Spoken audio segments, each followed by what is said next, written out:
J'ai bu mon café, je suis en grande forme. J'ai fait une petite sieste avant, mais ça vous l'avez pas vu. 13h30 à Douvaine.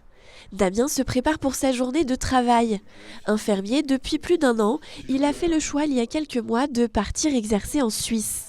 Pour intégrer le système de santé suisse, les infirmières et infirmiers français passent le plus souvent par le statut d'intérimaire. Damien a décroché une mission longue, un contrat à 80% pour 1 mois. Ces journées durent 8 heures avec une pause obligatoire de 45 minutes. En France, ces services duraient 12 heures avec des pauses bien souvent raccourcies. Et sur la fin, c'était compliqué parce qu'on peut pas faire son travail. Enfin, on est un peu des robots, on va dire, quoi. On peut plus faire son travail, avoir le temps de faire un peu de relationnel avec le patient, de prendre le temps avec le patient, tout simplement. Quelque chose qu'on a un petit peu plus puisque c'est organisé différemment et il y a plus de moyens effectivement en Suisse, enfin en tout cas dans le service où je suis. Damien travaille de 15h à 23h, des horaires décalés qui lui permettent d'éviter les embouteillages auxquels sont confrontés de nombreux frontaliers.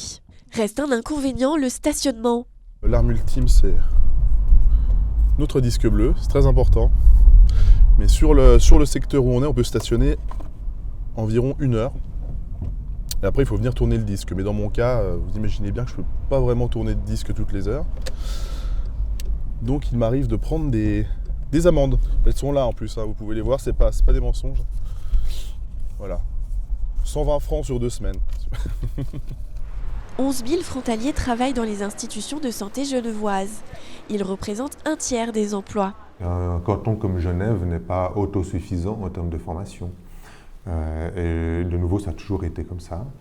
Ça s'explique par l'exiguïté du territoire d'une part, et puis par l'attrait des hauts revenus aussi. C'est-à-dire qu'évidemment, donc on peut fonctionner en recrutant ailleurs. On a moins un incitatif à développer des dispositifs de formation qui répondent à tous les besoins.